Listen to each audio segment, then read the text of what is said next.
A continuación, el jefe de gobierno de la ciudad de Buenos Aires, Horacio Rodríguez Larreta, pronunciará unas palabras de apertura.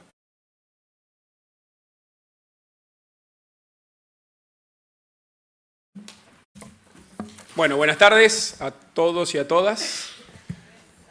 Más todas que todos, parece hoy. No, en serio, gracias por venir. Gracias al W20, a Susana, que organizamos esto en equipo. La verdad que para nosotros, mirando el video, uno puede quedarse con la imagen del medio vaso lleno de todo lo que estamos haciendo, pero también lo puede mirar al revés y mirar el medio vaso vacío de todo lo que nos falta. La verdad que si miramos en perspectiva, creo que en esta ciudad y en este país, pero especialmente en esta ciudad, hemos madurado mucho las últimas décadas, años diría yo, en términos de lo que es el desafío que todos tenemos de la igualdad, ¿no? De la igualdad de género, de poder tener todos los mismos derechos.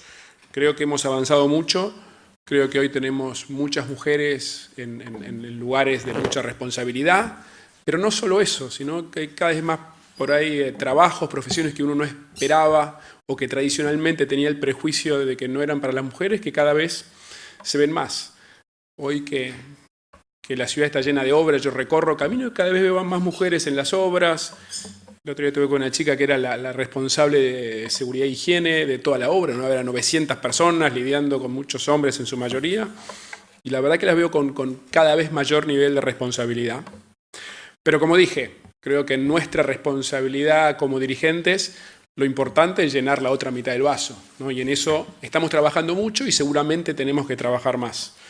Sepan que para nosotros es una gran prioridad, todo lo que hace a la igualdad de género en todos sus aspectos, ¿no? Algunas cosas que estamos haciendo, una cosa que nos iluminó mucho en esto, es que incorporamos en nuestro sistema, en nuestro INDEC, entre comillas, de la ciudad, en nuestro sistema de indicadores, la perspectiva de género. Con lo cual todos los datos que tenemos de la ciudad los tenemos con perspectiva de género también. Y la verdad que nos iluminó, debo decir que nos sorprendió algunos datos, nos choqueó y nos movilizó. Con lo cual hoy que tenemos más información, yo en las políticas públicas siempre tengo la convicción de que tenemos que tomar decisiones informadas, ¿no? Y para eso el ir generando información nos ha ayudado mucho. Datos como por ejemplo que la mujer le dedica casi 2 horas más por día que el hombre al cuidado de su familia. De su familia puede ser de sus hijos, de sus adultos mayores. Casi 2 horas más por día, ¿no? Si pensamos lo que tenemos de tiempo libre después de dormir y trabajar, 2 horas es una proporción enorme de ese tiempo del que disponemos, ¿no? O que la brecha salarial a igual responsabilidad está más de 10 puntos porcentuales. Es más de 10 puntos porcentuales en la ciudad de Buenos Aires, que en ese sentido es uno de los mejores del país. Y así todo tenemos una brecha grande, ¿no? Entonces, nosotros que somos la ciudad, un gobierno muy inclinado al hacer, ¿qué es lo que estamos haciendo, ¿no? Primero, en esto del cuidado, al cual la mujer le dedica mucho tiempo, nos pusimos como objetivo llegar a cubrir con vacantes a todos los chicos de 3 años en la ciudad de Buenos Aires. Hay poquísimas, o no digo ninguna, muy pocas ciudades en el mundo que llegan con escuela pública gratuita para todos los chicos de 3. Ustedes saben que la educación obligatoria en la Argentina es de 4 para arriba, que eso ya lo estamos cumpliendo, creo que ya van 3 o el 4º año que venimos cumpliendo de 4 para arriba, y tenemos como el objetivo de llegar a 3. Tenemos en construcción en este momento 52 escuelas, de las cuales 30 tienen jardín de 3. Y creo que de las 30, si no me equivoco del número, más de 25 van a estar listas para empezar las clases el año que viene. Entonces, en términos de cobertura, que es algo que obviamente ayuda a la madre a poder acceder al trabajo, por esto de la desigual responsabilidad en términos del cuidado de sus hijos, ¿no? El otro tema que dimos un paso importante, de vuelta, podemos ver el vaso medio lleno o medio vacío, pero mirado con optimismo, es con el tema de las licencias paternales, para compartir la crianza de los hijos, ¿no? Había una desigualdad, yo diría, de las peores en el mundo. Ya es algo que el presidente lanzó en el discurso de inauguración del Congreso, de la sesión del Congreso en marzo. Nosotros lo tomamos acá en la ciudad y empezamos en un camino de igualación o de darle más licencias al padre para que pueda compartir la crianza de sus hijos. No puede ser que para una madre el embarazo o el ser madre sea una traba en su carrera. Y nos gusta reconocerlo o no nos gusta reconocerlo, hoy lo es. No podemos engañarnos, creo que las desigualdades salariales son una muestra clara de ello, ¿no? El otro tema, este año, por ejemplo, en esto del acceso al trabajo, le pusimos mucho foco al Expo Empleo Joven, que es la mayor feria de empleo del país, al que se generen ofertas laborales para las mujeres. Y la verdad que los números así lo muestran, 60% de la gente que consiguió trabajo fueron mujeres, ¿no? En el Expo Empleo Joven, porque este año por primera vez le pusimos foco a eso, ¿no? Después hay todo otro capítulo, que lo mencionaba en el video, que es el cuidado de la mujer en la calle. Uno de los datos que me espantó desde ahora que tenemos indicadores con perspectiva de género es que la mitad, 1 de cada 2 mujeres, o tuvo una situación, digamos, de incomodidad, amenaza o amedrentamiento en el transporte público. 1 de cada 2 en el último año. Es un espanto, un espanto.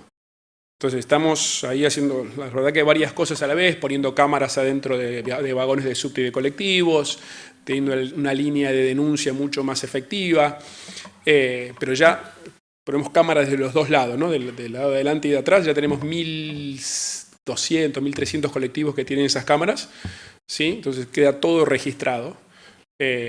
Así que esperamos que con eso y con una política de mucha concientización logremos empezar a bajar ese dato que realmente es uno de los que me espantó en las estadísticas que vimos, ¿no? Y otro tema es en la calle, la proporción de la amenaza, del amedrentamiento es muy, muy superior en el caso de las mujeres que los hombres.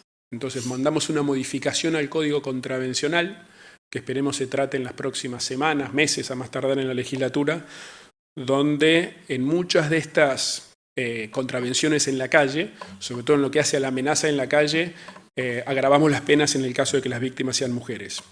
Y sumamos una figura que no estaba contemplada en el código, que es el ciberacoso, que es algo que vemos que se va dando, ¿no?, recurrentemente y no había una figura jurídica que lo contemplara.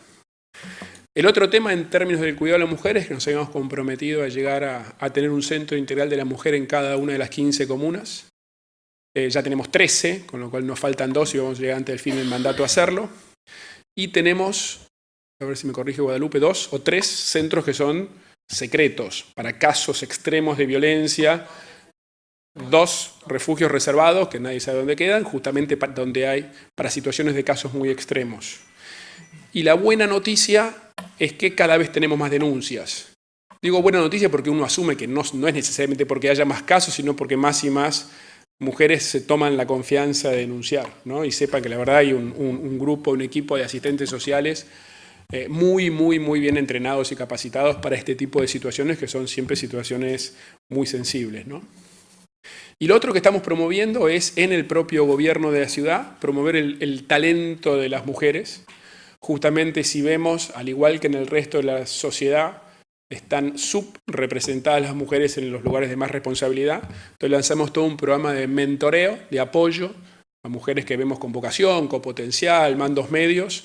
Identificamos 100 y tenemos un programa de mentoreo, de apoyo a su carrera, con capacitación específica, con cada una se le asignó un mentor de gente de más responsabilidad en el gobierno, que la verdad, yo una vez por semana más o menos me organizan un desayuno en grupos de a 10, están todas fascinadas con el programa, súper apoyadas, y la verdad que le tenemos mucha fe a eso como para ir promoviendo el liderazgo de las mujeres en lugares de responsabilidad en el gobierno de la ciudad.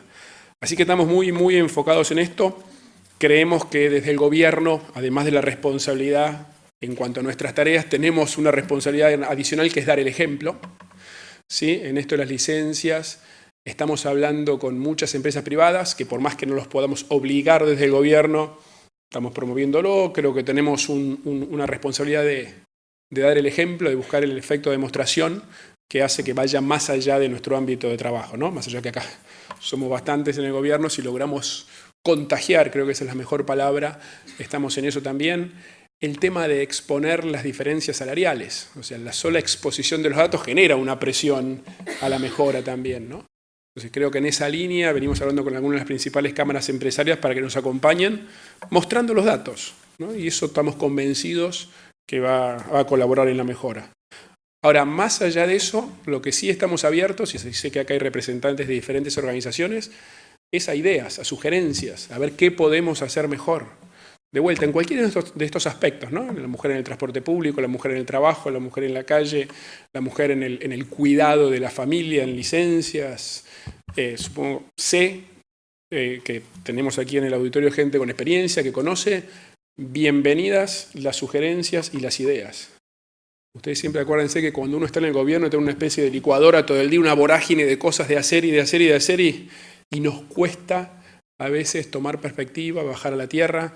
Entonces, por un lado, encuentros como este ayudan mucho a eso, ¿no? A sacarnos de la vorágine del día a día y poder mirar con un poco de perspectiva y ver qué podemos hacer mejor. Porque siempre, por definición en la vida, podemos hacer cosas mejor.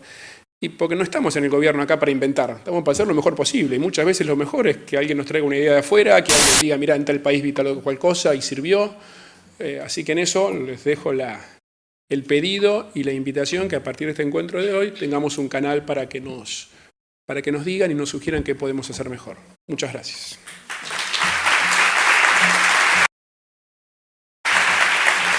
Muy bien. Agradecemos al señor jefe de gobierno de la ciudad de Buenos Aires, Horacio Rodríguez Larreta. En este panel, el primer panel, contaremos con la participación especial de Julie Burton, presidente del Women Media Center. La acompañan Silvia Fesquet, editora jefa de redacción del diario Clarín, y editora general del área de revistas, Chani Guyot, CEO y director de redacción. Modera Astrid Piquielni, periodista del diario La Nación y conductora en Radio Palermo. El primer panel es Primera Plana, Mujeres en los medios de comunicación. Les voy a ir pidiendo que, por favor, vayan acercándose al escenario. Finalizadas las exposiciones de los panelistas, el moderador abrirá un espacio para responder las preguntas del público. Les pedimos, por favor, que escriban sus inquietudes en el formulario que les fue entregado en la acreditación, por favor, y se los entreguen a los asistentes de sala. Así que los integrantes del primer panel.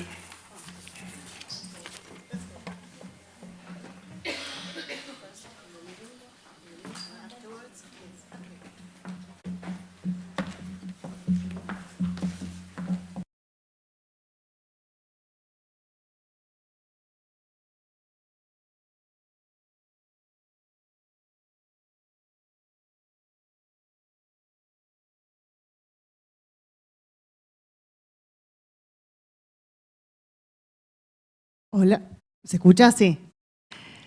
Bueno, muy buenas tardes. Estamos muy felices de ser el punto de largada de este seminario internacional, Mujeres que hacen ciudad, para pensar una agenda de género integral, para pensar mejores políticas públicas transversales que tengan que ver con la igualdad de género. Quiero agradecerle especialmente a Lorena Marino, subsecretaria de Medios y de Prensa del Gobierno de la Ciudad de Buenos Aires, por esta idea. Es una de las mujeres detrás de esta idea. Y además por esta invitación a moderar este panel. Tenemos una invitada especialísima, que es Julie Burton, que es presidente del Women's Media Center. Julie lidera una ONG feminista. Este color verde tiene que ver con el feminismo, tiene que ver con su activismo también en pro-choice, en la libertad reproductiva. Es una referente en movimiento de mujeres que ha ayudado a visibilizar y a empoderar mujeres en los medios, a denunciar el sexismo y el machismo. Tiene mucho para contarnos, tenemos mucho que aprender y además saber qué es lo que está pasando en Estados Unidos, que es su país de origen, donde vive y donde trabaja. También está Silvia Fesquet, es editora jefe de redacción del diario Clarín y editora general del área de revistas. Es una cara familiar para nosotros, la leemos también. Es una de nuestras mujeres poderosas. Hay un libro de Laura Di Marco que se llama Las Jefas, creo, con varias entrevistas a mujeres, y hubo 2 entrevistas a mujeres en los medios. Una era Ana Donofrio en el diario La Nación y la otra Silvia Fesquet, 2 mujeres en sentarse en las mesas chicas de las redacciones, en las mesas de toma de decisión, mujeres que han accedido a puestos jerárquicos altísimos, usualmente ocupados por varones.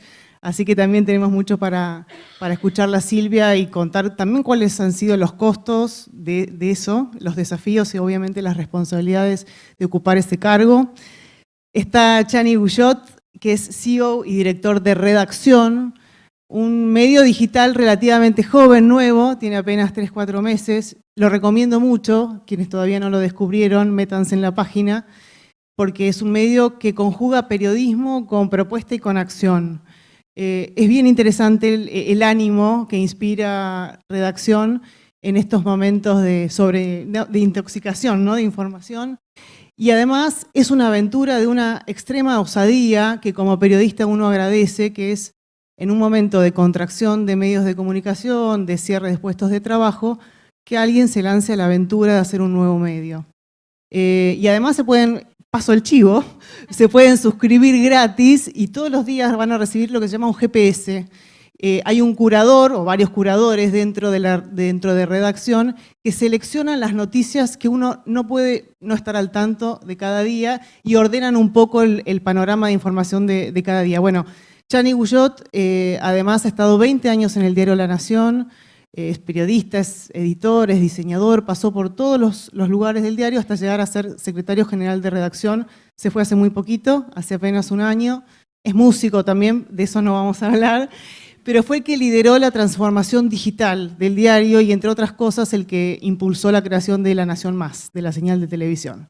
Bueno, es un lujo para nosotros, así que Julie, si quieres empezar en el atril con tu presentación. You want to start with your... Yes. You're welcome.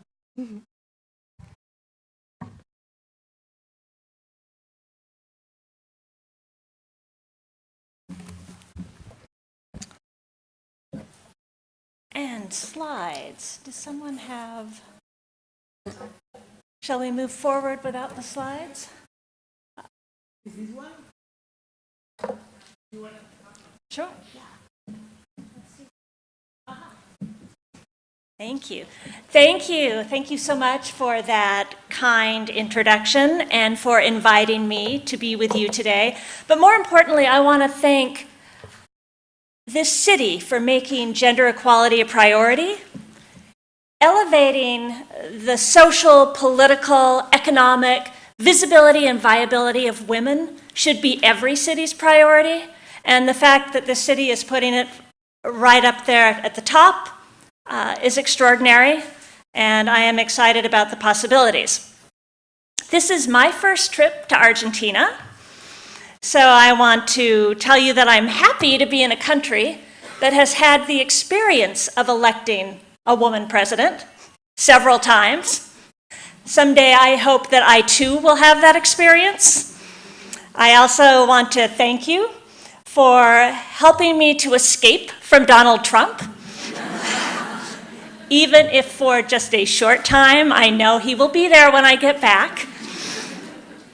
I served on the San Francisco Commission on the Status of Women, so I know firsthand that it is cities that are the laboratories for innovation and change. And in the United States, it is the cities that are leading on paid sick days campaigns, on the fight for a $15 minimum wage, and many other crucial economic issues. In Washington, D.C., where I live, our city just passed the first law in the country to combat street harassment. And I bring you greetings from the three founders of the Women's Media Center, Gloria Steinem, Jane Fonda, and the poet and activist Robin Morgan. Robin Morgan co-founded the very first global feminist think tank, the Sisterhood is Global Institute, with Simone de Beauvoir. These phenomenal women set the standard for what media should look like, and they give voice to the female half of the country. And that's what the Women's Media Center is all about. We want to create a level playing field for women in media. Gloria started the influential Ms. Magazine, and we are now focused on the mass media.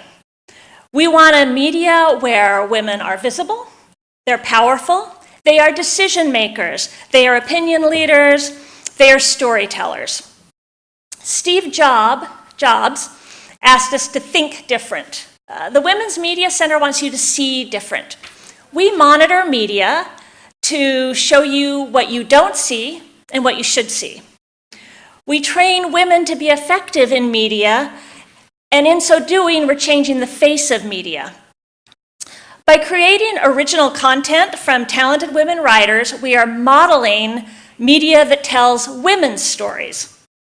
By investigating and documenting the status of women in media, we are holding media accountable, and we're also equipping academics, activists, and women in the media with the evidence to push for change. We know that when we can see it in the media, we can be it. We say, if we can see it, we can be it. Only a few years ago, now you know I had to talk about Harvey Weinstein. So only a few years ago, Harvey Weinstein was known as the producer of cool movies. Well, that's changed. Some brave women went public, telling their stories of sexual harassment and abuse to the New York Times and to the New Yorker magazine, but not just about Harvey Weinstein, about the many other powerful and disgusting producers and TV anchors who thought they could use their power with impunity. And a powerful Me Too movement was unleashed. Ashley Judd was the first person to be named in the New York Times story that amplified the Me Too movement. 2 years earlier, even before she spoke her truth about Harvey, she incurred the wrath of the trolls who track women online and became the victim of thousands and thousands of violent, sexualized, degrading messages. But Ashley knows the power of media. She went on one of the biggest morning news shows and told her story. She announced that she was pressing charges, and she called us at the Women's Media Center to create a project with her. And we call that the WMC Speech Project. It shines a spotlight on cyber and online abuse and the harm caused to women's civil rights, civic participation, and speech. Her TED Talk about online harassment and our speech project has been seen so far 18 million times.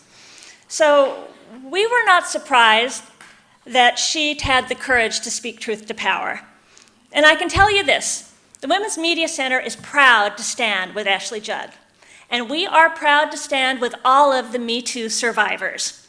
We stand with the survivors of domestic violence and with Ni Una Menos and our sisters who fight for gender justice and the right to decide whether and when to have a family. We also stand with journalists, filmmakers, cinematographers, producers, directors, and women in tech, which is why I'm glad to be here with you today. In the moments we have together, I want to tell you why media matters for women, tell you about the status of women in US media, and suggest a more equitable path forward. Media is one of the most powerful cultural and economic forces in the country, in the world. The images, the stories, the experts we see in media tell us who we are, tell us what our roles are in society, tell us what we can be. Media frames our democratic debate, interprets and amplifies our policies and our politics. Media tells us who matters and who has power. And the problem is that media does not reflect the world that we live in. In the United States, women are 51% of the population, but we are not equally represented in front of the camera, behind the camera, as experts, writers, or in the executive suite. How can we possibly report and understand the perspectives, concerns, experiences, and lives of over half the population if women are not allowed to be half the storytellers? I briefly want to talk about film, because not only do films affect culture, they generate jobs and income for the cities where they are made. Earlier this month, a new study was released that found that women have only 1/3 of all speaking roles in movies. 1/3. And the bar was set very low to have a speaking role. You only had to say one word. So I guess if you know this next set of numbers, it wouldn't be so surprising to hear that women only have 1/3 of the roles. In the 250 top grossing films in last year, 93% of all directors were men, 7% were women. 87% of all the writers were men, 13% were women. 83% of all editors were men, 17% were women. So you see, in most cases, the person writing the story is doing so from a male perspective. The person framing the picture is doing so from a male perspective. The person editing decides what matters enough to tell the story, and that person is largely doing it from a male perspective. These images, these stories, they shape our culture. And the same applies to other media. When Nancy Pelosi was the Speaker of the US House of Representatives, Newsweek would not put her solo on the cover of its magazine. Of course, Newsweek had put male speakers of the House on the covers of the magazine multiple times on their own, looking serious, looking important, looking powerful. But where did we find Speaker Pelosi? She would be inside the magazine, often in a ball gown. And a ball gown, as lovely and as beautiful as it can be, does not convey that this is a serious person doing incredibly important work. But who knows, after our November elections, media may have a second chance to put her on the cover of their outlets and in a business suit, because she may be our next Speaker of the House. The elections look like the Democrats are going to win, so there may be another shot for media to put her front and center in a business suit. The Women's Media Center produces an annual report, The Status of Women in U.S. Media. We do this to track where women are and where they are not. This is a general overview slide, and as you can see, the area with the biggest disparity is evening broadcast news. And in evening broadcast news, 75% of the anchors and reporters last year were men. Regarding print, none of the outlets achieved parity. USA Today, which is the largest circulation paper in our country, at USA Today, 70% of the bylines were by men. At the Wall Street Journal, 2/3 of the bylines were by men. And on digital, let's move over here, whoops, let's go back. On internet, digital, they came closest to parity. In fact, a couple at the top actually did reach parity. But one of the concerns we've seen in the digital media is that young journalists are being given 1-year contracts and now often just 3-month contracts. So it is hard to build a sustainable career with such instability. And it's also hard for women to move up the power chain when they're only given short-term gigs. So that is a concern about this media, which is the present and the future, and how we build a sustainable, stable media that has equal voices and pay for women. On what do women report on? Men write the majority of the stories on crime, politics, business, and foreign affairs. Women are still too often assigned the soft news, lifestyle, education, health beats. And of course, 9 out of 10 sports writers are men. So we at the Women's Media Center believe in solutions. In addition to doing our status report on the status of women in media, here are some of the strategies we've been pushing. We created a resource for journalists and assignment editors that we call SheSource. We were tired of watching and reading stories that pretty much featured men as experts, leaders, newsmakers. No longer can they tell us, well, we couldn't find any climate change scientists who are women. In SheSource, we have 41 media-experienced women who are climate scientists or climate change experts. And overall, we have 1,400 women who are experts. And I know in this room, there are women who are experts who should be part of our SheSource database, and I invite you to apply online. Every day, we have 250 media search sessions on SheSource looking for experts. And we connect these experts with media like CNN, like the BBC, like National Public Radio, and outlets throughout the country and around the world every week. Another strategy we do is training. We want women leaders in the movement, and we want women journalists to be effective in media. And for most women, going on television is not easy, but you can learn how to do it. You can learn to get your ideas across in a confident way, and that's what our trainings do. And 60% of the women we have trained are women of color. So this is our effort to literally change the face of media. Real equality between men and women should not be a thing of the future. The problem with media is that it has reflected a culture that silences women, does not take them seriously, and has denied them who and what they should be. But the media can be the solution. Executives, producers, writers, managers can choose to reflect us as equals. And those powerful jobs must be filled by women.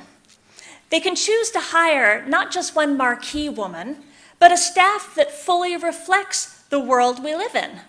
They can choose to insist that the pundits and experts featured on their shows and in their stories represent men and women in all of our diversity.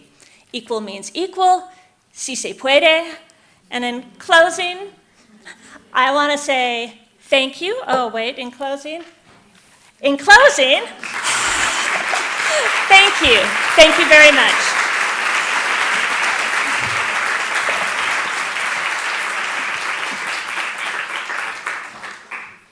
Muchas gracias, Julie.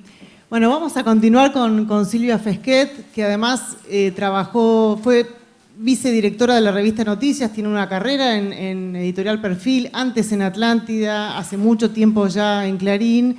Contarnos un poco tu recorrido y también desde los lugares que vos ocupás, ¿cómo crees que el medio acompaña o potencia estos cambios que llegaron para quedarse?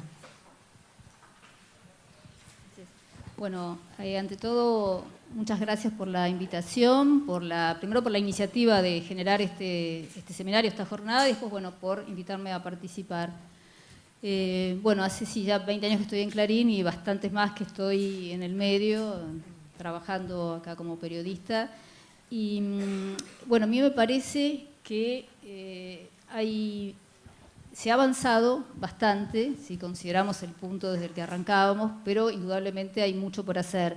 Yo tenía acá unos apuntes, porque como para que veamos desde cuándo estamos repitiendo las mismas cosas. A pesar de haber nacido en Uruguay, Petrona Rosende de la Sierra está considerada la primera periodista argentina.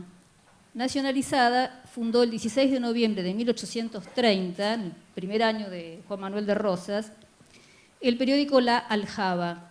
Salía 2 veces por semana, martes y jueves, de 4 páginas, y en su tapa podía leerse: nos libraremos de la injusticia de los demás hombres solamente cuando no existamos entre ellos. Esto estaba dirigido a las mujeres, tenía notas sobre educación, que era como una de las preocupaciones centrales de Rosende, arte, religión, letras y beneficencia. Y si bien estaba dedicada al bello sexo argentino, buscaba generar conciencia en sus lectoras con, ya en ese momento, una impronta feminista. Ella decía: el hombre civilizado no se cree él solo capaz de progresar en las ciencias o en las artes. No duda del talento de las mujeres, sabe que ese talento asociado al continuo estudio hace los mismos efectos y tiene los mismos resultados, porque no hay superioridad en uno ni inferioridad en otro, como creen los que se oponen a la instrucción del sexo.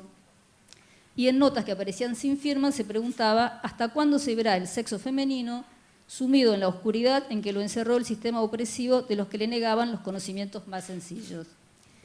La aljaba tuvo 18 ediciones hasta que ella se retiró a su lugar de origen y no hubo otro intento semejante hasta 20 años después, cuando Rosa Guerra fundó La Camelia, que era otro periódico orientado al público femenino, escrito por mujeres que firmaban como las redactoras y que en su lema decían: libertad, no licencia, igualdad entre ambos sexos. Esto era 1852, ¿no?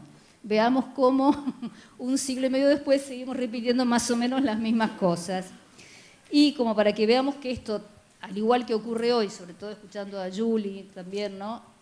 Era no local, sino universal, tenemos que en 1918, es decir, 100 años atrás, Magda Donato escribía en su sección Femeninas del periódico El Imparcial: en cuanto el ambiente se haya despejado por completo de su estrechez y de su mezquindad molesta, las mujeres podrán libremente consagrarse al periodismo, que solo ellas pueden llegar a hacer a su pleno desarrollo. Veamos qué poco hemos avanzado en todo este tiempo. A ver, hablando un poquito de la realidad cotidiana, yo creo que indudablemente es bastante grande el número de mujeres que están haciendo periodismo, pero como se puede comprobar, no solamente en este ámbito, sino más o menos en todos, hay muchas mujeres trabajando en la base, en lo que podemos llamar, en el caso del periodismo, la trinchera, digamos, de la información. Ha crecido el número de las que están en los niveles medios, o sea, las jerarquías intermedias, como jefaturas de sección o, digamos, su equivalente en radio, televisión o en los medios digitales, y poquísimas en la medida en que se llega a lo más alto de la pirámide. Pero digo, este no es un fenómeno que se advierta solo en el periodismo, y el periodismo no es una isla dentro de una sociedad en la cual esto es lo que se verifica con un 3% de mujeres CEOs por todo concepto. Bueno, como en general somos bastante carentes de estadísticas en general en este país, yo recurrí a unos datos que provienen del Proyecto de Monitoreo Global de Medios, que es un relevamiento que se realiza desde 1995, cada 5 años, llevado adelante por la Asociación Mundial para la Comunicación Cristiana con coordinadores regionales y nacionales, y que mide la representación de hombres y mujeres en los medios de comunicación, digo, en todo el mundo. En la última edición de 2015 es, digamos, la mayor iniciativa mundial de investigación y promoción de la igualdad de géneros en las noticias y a través de ellas, y por primera vez ha incorporado también sitios web y tweets informativos. Bueno, teniendo en cuenta que en este momento...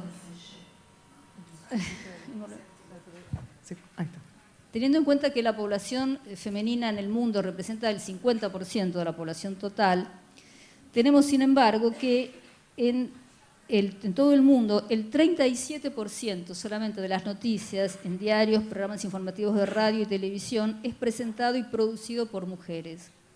Y según este informe, en Argentina ese porcentaje es todavía menor. Cae al 27% en los medios nacionales y al 15% en los diarios.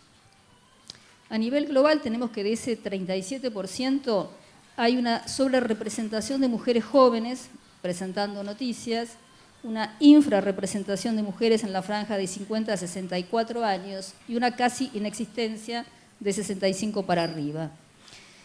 Comentando este informe, que también es promovido por ONU Mujeres, la secretaria general adjunta y directora ejecutiva de ONU Mujeres, que es Pumzile Lalkuka, dijo que los medios tienen el potencial de facilitar que se consiga la igualdad de género y el empoderamiento de la mujer de manera más rápida y sustancial, o de ser un obstáculo para ello.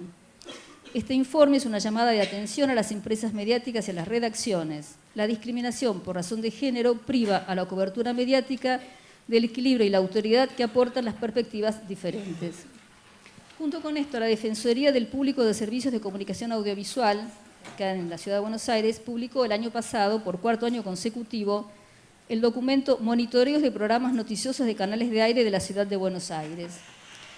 Y estableció que de las 17.197 noticias dadas a conocer a lo largo de las 6 semanas que se monitorearon, 6.248 fueron presentadas por columnistas.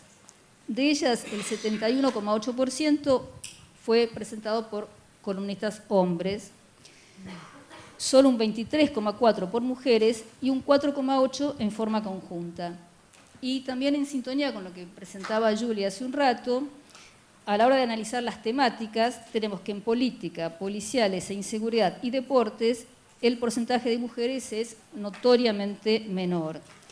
Solamente en espectáculos, arte y cultura había un cierto predominio de mujeres, un 20% más, y los tópicos con mayor diferencia en relación a la presentación a favor de los varones son, como decía, deportes, política, policiales e inseguridad y derechos humanos, en los que las diferencias son del 50 a 60% en favor de los varones. También son mayoría en salud, discapacidad, géneros, niñez y adolescencia, que podría pensarse que son tópicos prevalentemente femeninos, tampoco es el caso, aunque la diferencia en este caso no es tan grande. O sea, en realidad nada que nos sorprenda demasiado, ¿no? Unos meses atrás, The New York Times tuvo una iniciativa realmente interesante y nombró por primera vez en su historia una editora de género. La editora elegida es Jessica Bennett, que es periodista, trabajó en los principales medios de los Estados Unidos y publicó un libro, El Club de la Lucha Feminista, Manual de Supervivencia en el Trabajo para Mujeres, que es una recopilación de anécdotas y problemas que tuvieron que enfrentar ella y sus compañeras de trabajo a lo largo de los años. Ella dice algo interesante, porque a mí me pasó algo parecido. Dice que solamente después de haber ingresado a Newsweek empezó a entender que había que trabajar en el tema de las diferencias entre hombres y mujeres, que hasta ese momento, y que tenía que hacerse feminista, que hasta ese momento pensó que el feminismo era una reliquia que había relegado a la época de su madre. Bueno, comprobó que la cosa no había cambiado en lo sustancial nada. Y en una entrevista que le hizo Juana Libedinsky para Nación Revista, ella habla del sexismo sutil. O sea, tenemos el machismo más abierto, más francamente identificable, y tenemos como el micromachismo, ¿no? Esas formas más sutiles, más refinadas, que se pueden advertir a diario en todos los ámbitos. Y bueno, ella, también de lo que estábamos hablando antes, dice que gracias al sexismo sutil, Trump ganó las elecciones. Y dice, ejemplificando literalmente, estaba implícito en la forma en la que se cuestionaba constantemente a Hillary Clinton. Si ella, pero no Trump, era confiable, si ella, pero no él, estaba debidamente calificada, se le pedía a ella, pero no a él, que sonriera más, se la calificó de chillona, lo cual nunca se hace con los hombres, y Hillary, como tantas mujeres, tenía que encontrar ese balance casi imposible entre ser agradable y tener autoridad. Si era cálida era débil, si era fría era mandona. El sexismo sutil hizo que fuera fácil perdonar a Trump una carrera llena de errores, pero los errores de una mujer son más duramente criticados y se recuerdan por más tiempo. Y acá hay una experiencia muy interesante, si tengo un poquito de tiempo para contar. Dos profesores universitarios decidieron hacer una comprobación científica, digamos, de cómo hombres y mujeres son percibidos de diferente manera en el ámbito de trabajo.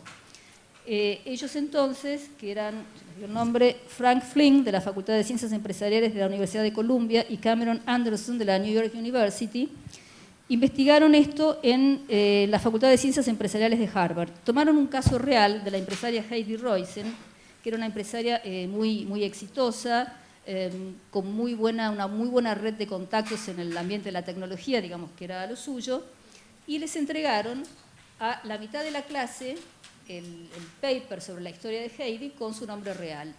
A la otra mitad le entregaron la misma historia, pero con el nombre de Howard. Les pidieron que lo evaluaran y que hicieran una evaluación al respecto. Por supuesto, dijeron que desde lo técnico y lo profesional, los dos profesionales eran igualmente competentes y, bueno, claro, se trataba de la misma persona. Se trataba de la misma persona, obviamente. Pero a la hora de entrar en un análisis más detallado, dijeron que Howard era el tipo de profesional que uno querría tener en su equipo de trabajo, una persona competente, que generaba buena relación con sus compañeros y subordinados, en fin, nos llenaron de elogios. Y dijeron que Heidi, en cambio, se la notaba como egoísta, ambiciosa, la clase de persona con la que uno no querría trabajar. O sea, impresionante porque era la misma persona, claramente. O sea, solo la diferencia en la mención de género provocó que la percepción del auditorio o de eventualmente quien tendría que contratarlo fuera totalmente distinta. Y siguiendo con la experiencia de Bennett, hay una cosa muy interesante. A partir de su llegada, el New York Times decidió publicar, y fue una gran iniciativa, un suplemento especial con las necrológicas de mujeres que las hubieran merecido en su tiempo, pero que por esta cuestión del prejuicio no las tuvieron.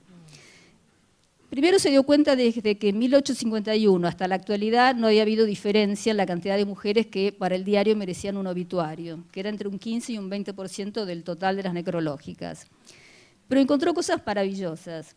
Por ejemplo, Charlotte Brontë, una de las famosas hermanas Brontë, autora de Jane Eyre, no había merecido necrológica para el Times, pero sí lo había merecido su marido, con el mérito de haber sido el marido de Charlotte Brontë.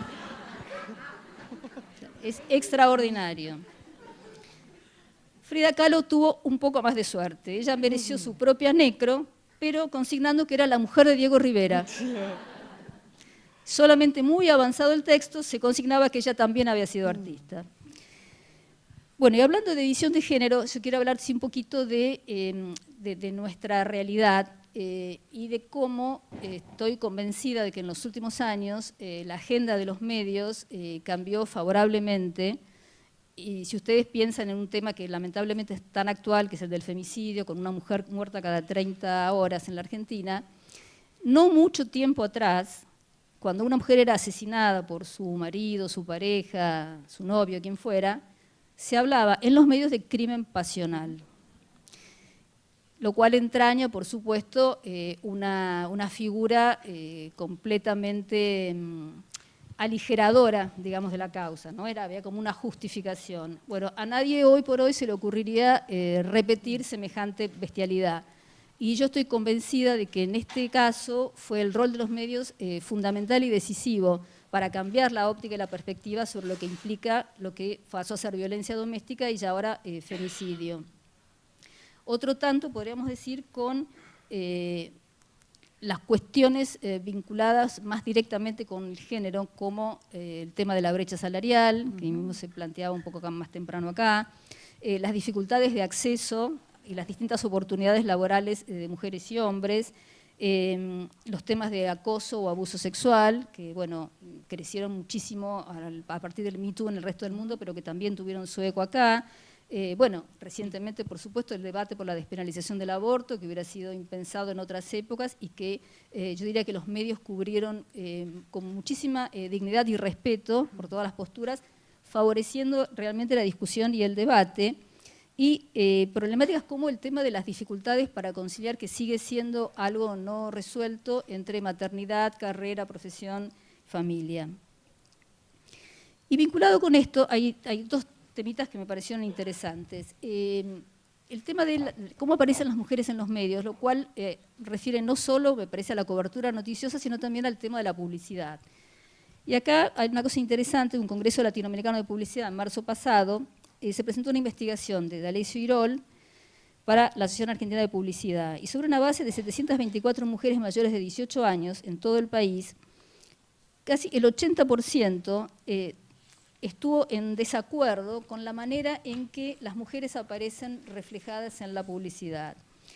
Dijeron que no se sentían identificados con los modelos de mujer que se planteaban, y entre las principales objeciones estaban los modelos de belleza irreal, un 55%, la exigencia de ser mujeres maravilla, un 36%, la relación con productos de limpieza y tareas del hogar, un 36% también, la exhibición de la mujer como trofeo, un 34%, y la imagen de compradora compulsiva, un 33%.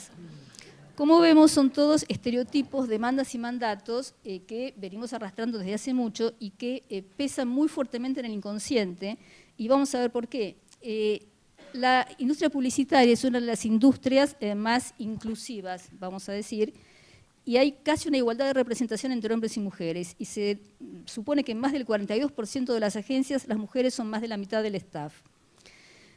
Interrogándose a partir de esto, surgió que en los testeos publicitarios las propias mujeres elegían los avisos con más sesgo machista. Y las mismas mujeres publicitarias se planteaban que cuando ellas intentaban salir de esto y hacer una publicidad más representativa de lo que uno supone que es la realidad, se encontraban con el rechazo de las mujeres a esas publicidades. Ahora, esto es interesante si lo contrastamos con los porcentajes señalados en las estadísticas que les decía recién. Podríamos pensar entonces que a la hora de testear una publicidad, lo que entra en juego en las mujeres es un elemento casi inconsciente que demuestra esa impronta machista o el micromachismo al que aludía Bennett, ese sexismo sutil, que hace que nosotras estemos convencidas de cómo nos ven, nos formatea la sociedad. Cuando les preguntan en abstracto, para que hablen de las publicidades, ahí las mujeres se permiten ser más auténticas, digamos, con lo que ellas creen que debería ocurrir en la realidad. Un minuto más, Silvia. Ay, Así lo dejamos a Chani. No. Somos mayoría, pero algunos minutos le tenemos que dejar a Chani. O sea. No, quería mencionar otra cosa que me pareció también interesante, porque digo esto para que reflexionemos un poquito sobre nuestras propias conductas y cómo a veces estamos muy inconscientemente determinadas por una herencia cultural y un mandato que sigue siendo muy fuerte. El diario inglés The Guardian realizó un estudio muy interesante que es, tomó a lo largo de 10 años los comentarios que recibían sus notas publicadas en el sitio web. Son 70 millones de comentarios de lectores y lectoras. Solamente un 2%, o sea, unos 1,4 millones, habían sido eliminados por los encargados de moderar estos comentarios. La conclusión fue que la mayor parte de los insultos, mensajes de odio, acoso y expresiones despectivas contra mujeres eran enviados por otras mujeres, especialmente mujeres jóvenes. El estudio concluyó que de los 10 periodistas más insultados, 8 eran mujeres y los otros restantes 2 eran negros. Y Mariluz Peinado, del País de España, sostiene que las periodistas son más fácilmente criticadas, despreciadas e insultadas en las redes sociales y en las plataformas digitales de los medios de comunicación y que el argumento muy pocas veces es la calidad de su trabajo. Esto como para que veamos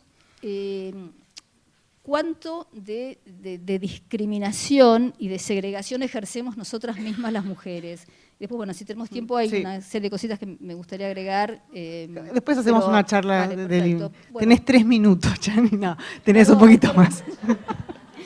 Bueno, algo igual está cambiando y es interesante verlo. Muchas Gracias, Silvia.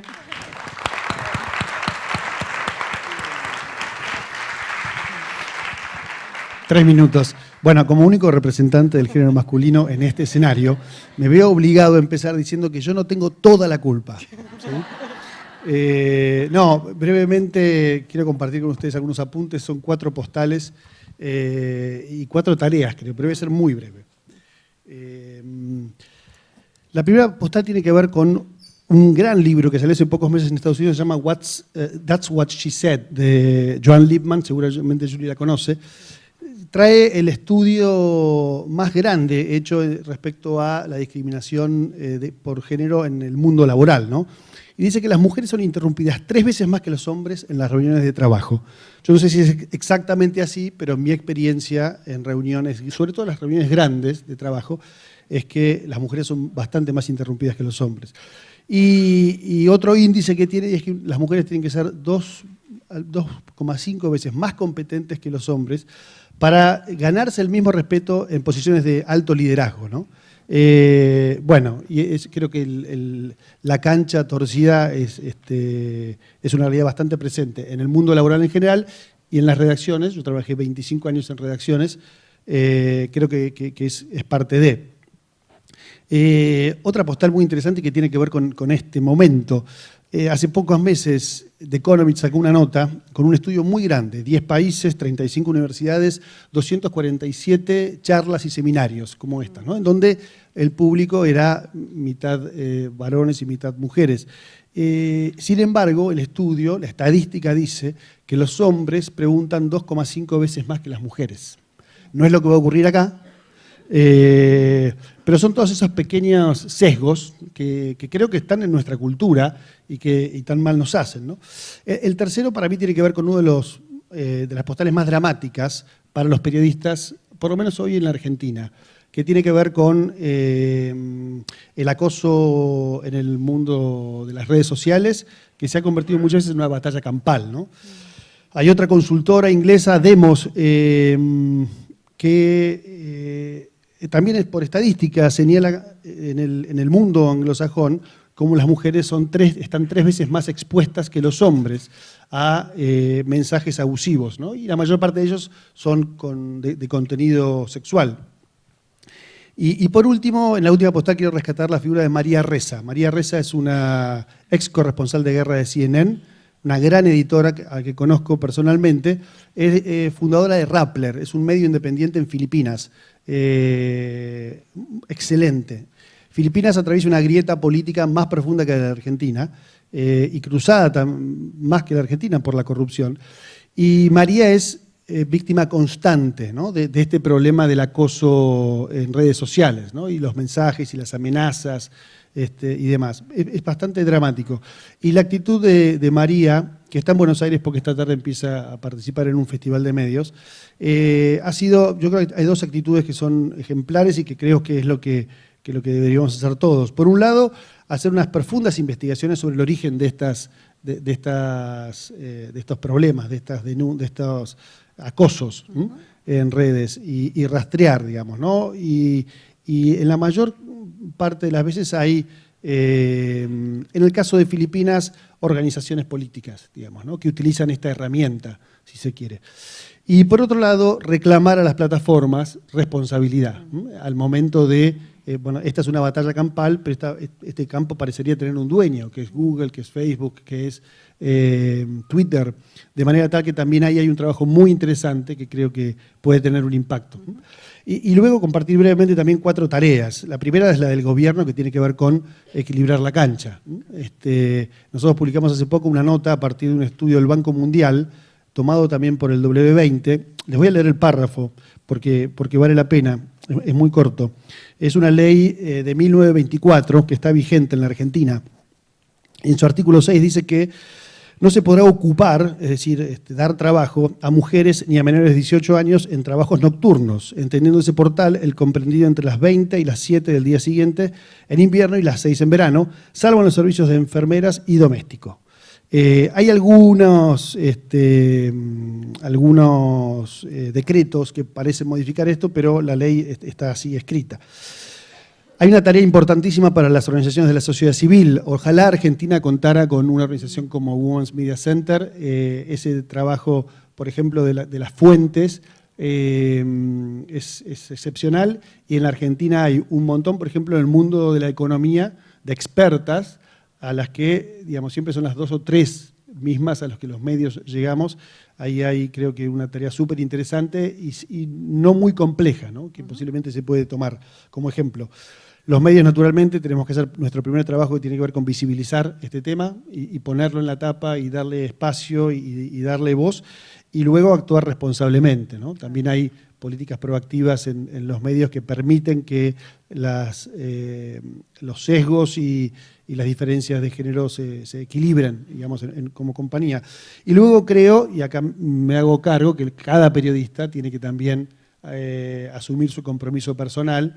No considero el periodismo si no tiene un compromiso con la realidad y asumiendo su responsabilidad respecto a de qué historias hay que contar para influir en la visibilidad y en la conciencia de las personas en función de, como decía antes, o equilibrar la cancha o apuntar a una sociedad que sea más inclusiva, más rica para todos. Así que muchas gracias.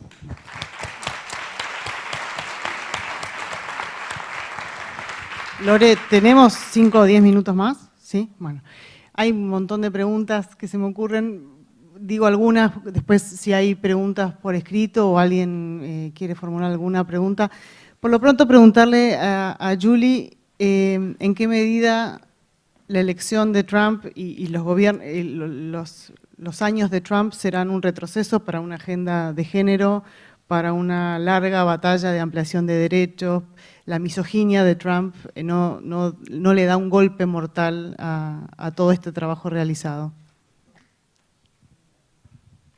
Just a little question. First of all, no amazing, extraordinary feminist leader of the past 30 years has done as much to activate the women's movement than Donald Trump. So, with that, we now have people who were complacent, took the rights for granted, recognizing we are in a very difficult moment and an all-out attack on the federal rights. But I can tell you that the cities are doing extraordinary leadership work. Many states are doing extraordinary leadership work.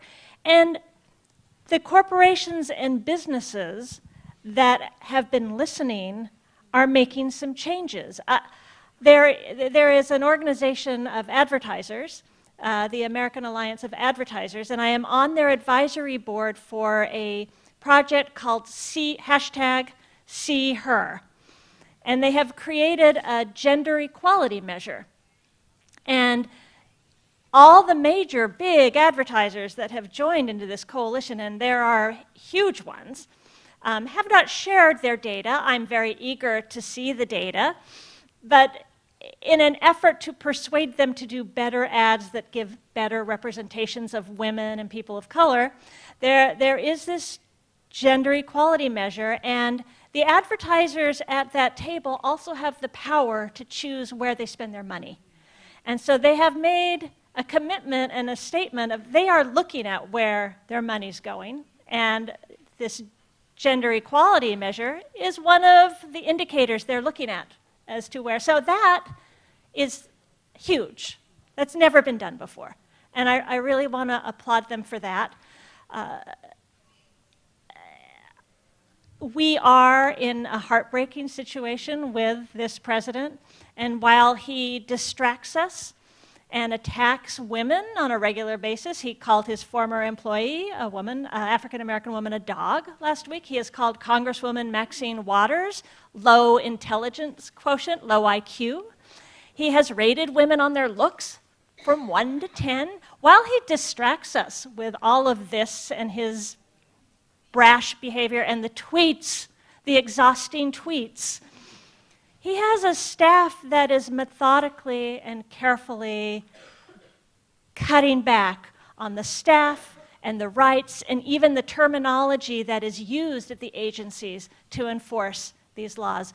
The only thing I can say is we're going to have some big changes in the November election. We've already seen it, the indicator elections that happen prior to an election, and traditionally, the second year after a new president comes into office, we often, the power control of the House of Representatives switches.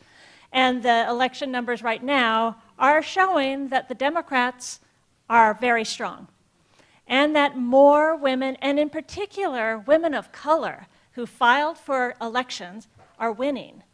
So we're at an incredibly disruptive moment, and it is heartbreaking the damages that are being done, and I think for those important laws in our federal government, it may take up to 10 years to fix all of that when we get back in and can again focus on the equality of women and elevating them, which means it elevates all of us. We all do better. So that is my hope.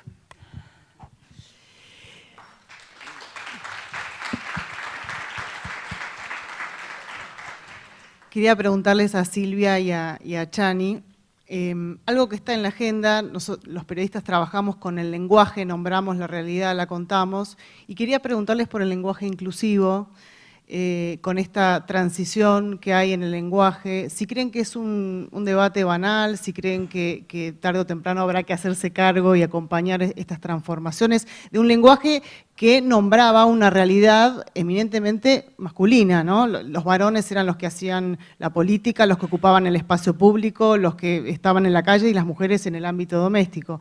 Bueno, mucho de eso ha empezado a cambiar también en otros países y quería, por curiosidad, preguntarles cómo se paran frente a ese debate.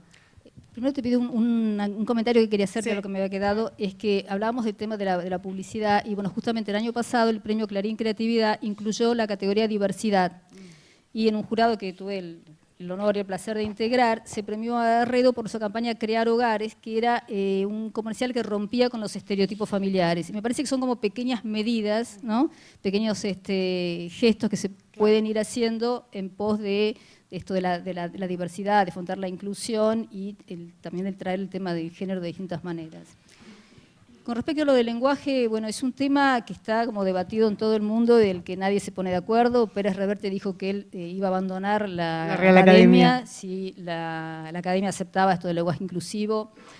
A ver, a mí me parece que en este momento es un momento interesantísimo de ebullición y de sacar a la luz una cantidad de problemáticas que estuvieron tapadas durante mucho tiempo. Creo que es como, bueno, si se hubiera destapado una olla a presión y entonces todo lo que estaba invisibilizado empezó a pasar. Me parece que hay como tiempos y momentos.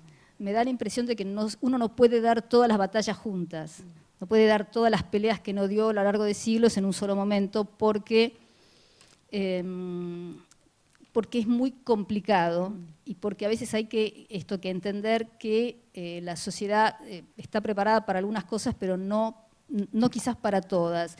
Y a veces querer dar todas las peleas hace que se pierda el foco y el objetivo central, y que, lejos de incluir, creo que lo que tenemos que hacer es tratar de, en el caso de esta cuestión, la cuestión de género, tratar de generar un diálogo que incluya a los hombres necesariamente. O sea, porque la cuestión no es hombres versus mujeres, sino una sociedad de hombres y mujeres, ¿no?, trabajando codo a codo en pos de un objetivo y de un bienestar común.